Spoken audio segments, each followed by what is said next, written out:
Why would a civilization without wheels, without written language, and without iron tools create one of the most mysterious and breathtaking cities in the world on top of a mountain, nearly 8,000 feet in the sky? And here's the bigger twist. Machu Picchu was so well hidden that the Spanish conquistadors, who destroyed many Inca cities, never even found it. For centuries, it remained a secret, covered in jungle and clouds. So the real question is, why here? Why would the Inca choose one of the most difficult places imaginable to build their masterpiece?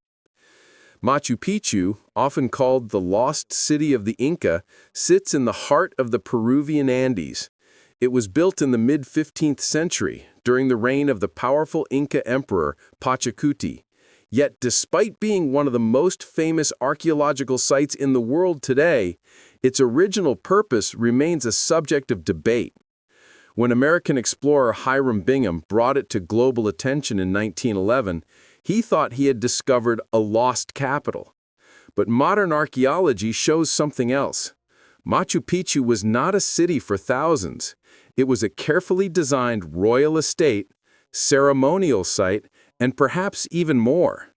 But why on this steep ridge, surrounded by mountains and swirling mist? To answer that, let's explore 4 key reasons: strategy, spirituality, engineering, and power.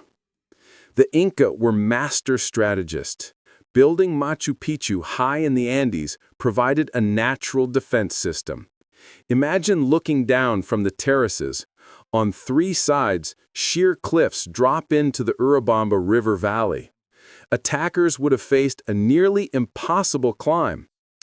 The few access paths, narrow, winding, and hidden, meant the Inca could easily monitor who came in and out.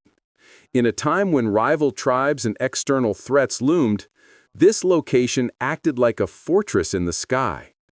And remember, the Inca Empire was vast. It stretched across modern-day Peru, Ecuador, Bolivia, Chile, and Argentina. Communication and control were essential. From Machu Picchu, the emperor could oversee a key part of his territory, secure and isolated from threats. So yes, geography wasn't a coincidence. It was strategy carved into the mountains. But Machu Picchu wasn't just about defense. The Inca viewed the mountains not as lifeless rock, but as living deities called apus. Each peak around Machu Picchu, Huayna Picchu, Putacusi, and others, was considered sacred. By placing the city here, the Inca created a spiritual dialogue with the land. Temples inside Machu Picchu align with celestial events. For example, during the solstices, the sun casts perfect shadows on sacred stones like the Intihuatana, a carved rock that may have functioned as a solar calendar. Imagine being an Inca priest, standing at dawn, watching the first rays of the sun align perfectly with the mountains. To the Inca, this wasn't just coincidence, it was cosmic order. In other words, Machu Picchu was not just a city, it was a sacred stage where humans, gods, and nature interacted daily. Now let's talk about what might be the most impressive part: how it was built. The Inca had no iron, no steel, no wheels, yet they moved stones weighing more than 50 tons. How? By carving, dragging, and fitting them so perfectly together that even today, you can't slip a piece of paper between the blocks. Machu Picchu's location actually made engineering easier in some ways. The mountain slopes were perfect for creating terraces. These terraces weren't just farms, they were also engineering marvels. Layers of stone, sand, and soil prevented landslides and absorbed rainwater. This kept the city stable in a region known for heavy rains. Water was another challenge. At such altitude, you'd expect shortages. But the Inca built an advanced system of fountains and channels fed by mountain springs. Fresh water flowed through the city, something many medieval European castles could only dream of. And earthquakes? The Andes are seismically active, Yet Machu Picchu has stood for over 500 years. Why? Because of a technique called ashlar masonry, where stones were cut to fit together without mortar. When the ground shakes, the stones move slightly and then settle back into place. Flexible, but unbreakable.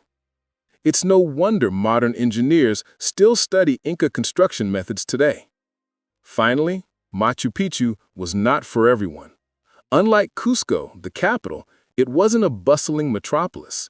Instead, it may have served as a private estate for Emperor Pachacuti, the man who expanded the Inca into a true empire.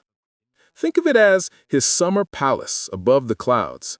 Here, he could host ceremonies, receive foreign dignitaries, and show off the empire's engineering brilliance. The beauty of Machu Picchu was not just functional, it was propaganda. By building in such a dramatic, inaccessible place, Pachacuti sent a message. The Inca were powerful enough to master the mountains themselves. At the same time, the city's temples and sacred spaces made it a religious retreat. The emperor could connect with the gods in a place where the heavens seemed only an arm's length away. So, in Machu Picchu, politics, spirituality, and prestige came together in one breathtaking location. So why was Machu Picchu built high in the Andes? The truth is, it wasn't just one reason.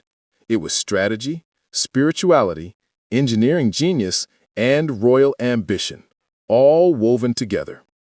For the Inca, Machu Picchu wasn't a remote, inconvenient place. It was the perfect intersection of protection, sacredness, innovation, and power. A city in the clouds built to stand for centuries. Even today, when you walk among its terraces and temples, you can feel the echo of the Inca worldview, that humans are not separate from nature, but a part of it.